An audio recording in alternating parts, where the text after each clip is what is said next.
अध्यक्ष उपाध्यक्ष संचालक आज या आपण आम्हाला बोलवलं, आमचा सन्मान सत्कार केला, त्याबद्दल खरंच मी आपला आभारी आहे.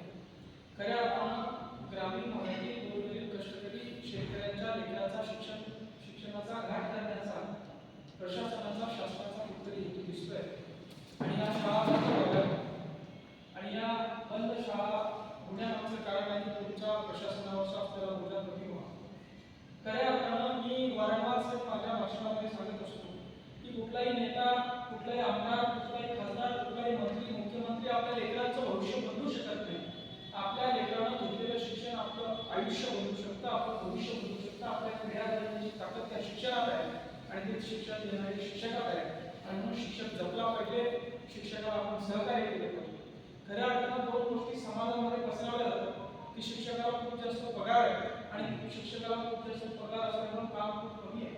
पण हा खूप जास्त पगार असण्याचा जो कन्सेप्ट आहे हा सामान्य जनतेच्या डोक्यामध्ये प्रशासनाच्या माध्यमातून व काही राजकीय पुढाऱ्यांच्या माध्यमातून घालण्यात आला. जनतेला हे सांगणं गरजेचं आहे, सामान्य लोकांना हे सांगणं गरजेचं आहे की अरे बाबा हो, पगार याच्यासाठी जास्त आहे की शिक्षकाला इतर कुठला भ्रष्टाचार करण्याचा पर्याय त्याच्या डोक्यामध्ये येऊ नये. प्रामाणिकपणे आपल्या लेकरा बाळाला पिढ्याला सगळ्याला सांभाळून त्याने बुद्धी त्याची साफ ठेवून विद्यार्थ्यांना शिकवावं यासाठी तो पगार आहे. आणि म्हणजे वारंवार सर कधीकधी असं वाटतं की आम्हाला हे आमदार नको, आम्हाला हे खासदार नको, आम्हाला मंत्री मुख्यमंत्री नको, आम्हाला तुमची लाडकी बहीण नको, आम्हाला तुमचं कुठलंच आमदार नको, आम्हाला फक्त शिक्षक द्या, आमच्या लेकरांना शिकू द्या, आम्ही आमचं सगळं घेऊन घेऊ. मात्र जे आम्हाला पाहिजे त्याच्यावर थोडा चालू, ज्या गोष्टी नको आहे त्या गोष्टी देण्यासाठी या ठिकाणी कारभार होतो. मग अशा वेळी एखाद्या आमदाराला, एखाद्या प्रतिनिधीला समोर करून शिक्षकांचं या ठिकाणी मनोबल तोडण्याचं काम या ठिकाणी केलं जातं.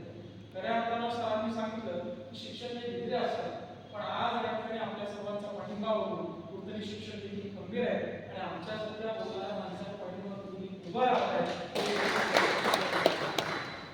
मी आज या ठिकाणी आपल्याला शोध देतो की शिक्षक लेकराला शिकवण्यासाठी ज्या तळमळीनं काम करत असतं त्या कामावर फुकटा चालण्याचं काम प्रशासन करत आहे. त्याच्या विरुद्ध नक्कीच आपण एक सुद्धा आवाज उठूया.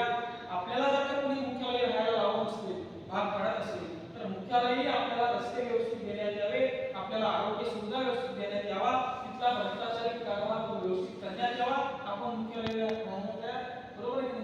पण तुमची इतर व्यवस्था एवढी दरपाटली आहे, तुमचं ग्रामपंचायत व्यवस्थित चालत नाही, तुमची एखादी विहिरीची योजना व्यवस्थित चालत नाही, घरकुलाची योजना व्यवस्थित चालत नाही, 50 लाखाचा रस्ता आला तर तुम्ही ते 15 लाखात निघता. हे सगळा कारभार तुम्ही राजकारणी लोक करतात आणि याचं माझ्या शिक्षकांवर त्या ठिकाणी इतर अधिकाऱ्यावर पडतात. हा देखील कुठेतरी लोकांच्या समोर प्रश्न घेऊन जाणं आपल्याला गरजेचं आहे. मला असं वाटतं माझ्या गावचा मी जो प्रश्न त्या ठिकाणी मांडला तो माझा वैयक्तिक मुद्दा नव्हता किंवा माझा त्याच्यापासून काही फायदा आहे, माझे लेकरबाळ तर शिकतात असं काही नव्हतं, पण माझ्या गावची जबाबदारी म्हणून मी तो प्रश्न विचारलाय. माझ्यासारख्या अनेक तरुण सरपंचांना, अनेक नागरिकांना जागृत करण्याचं काम आणि शिक्षकांची मानसिकता, शिक्षकांची समाजासाठी असलेली गरज आणि शिक्षकांची समाजासाठी असलेली तळमळ आपण ही सामान्य माणसातून प्रशासनासमोर, शासनासमोर मांडण्याचा या ठिकाणी प्रयत्न करू. आणि जे आपल्याला राजकीय फायद्यासाठी आपला मुद्दा उचलताय, आपल्याला वापरताय, त्यांना देखील इथून पुढे आपण सडेतोड उत्तर देऊ. आपल्या साक्षीने या ठिकाणी मी सांगतो, आपण सर्वजण फक्त भक्कमपणे पाठीशी उभं राहावं एवढीच एक अपेक्षा आहे. तुम्ही सोबत असताना, मी एकटा लढत असताना मी जर का माझ्या पद्धतीने माझ्या स्टाईलने म्हणत असेल आणि तुमचं जर का एवढं मोठं पाठीवर या ठिकाणी मला मिळत असेल तर नक्कीच माझी कुठेतरी ताकद वाढते.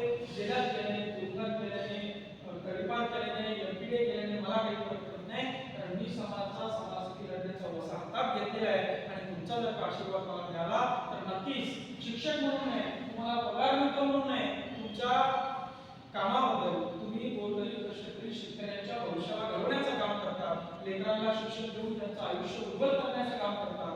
काही लोकांनी हा मानस घेतलेला आहे की फक्त संस्था उघडायच्या, संस्थेमध्ये सर विद्यार्थी देखील नसतात, 2 संस्था उघडतात, एका संस्थेचे विद्यार्थी या संस्थेवर दाखवतात, त्याला परमिशन मिळवून घेतात. हे काही राजकीय नेत्यांच्या पुढाऱ्यांच्या, मला आता सगळं माहिती आहे, मी आता त्याच्यामध्ये नव्हतो, पण जेव्हा खरंच कुठेतरी हा समस्या प्रॉब्लेम माझ्या लक्षात आला, आपण याच्या मुळाशी जाऊया. किती राजकारणी लोकांची संस्था आहेत, त्या कशा चालवत आहेत आणि त्या संस्था चालवण्यासाठी कसं जिल्हा परिषदच्या गोरगरीब शिक्षण घेणाऱ्या शाळेचं मुलं या ठिकाणी शिक्षणाचं वावड काढण्याचं काम ते करतायत, याचा सर्व अभ्यास करू, एक ड्राफ्ट तयार करू, भविष्यात एक मोठं आंदोलन उभं करू, यांचा हा शाळा न पाडण्याचा गाव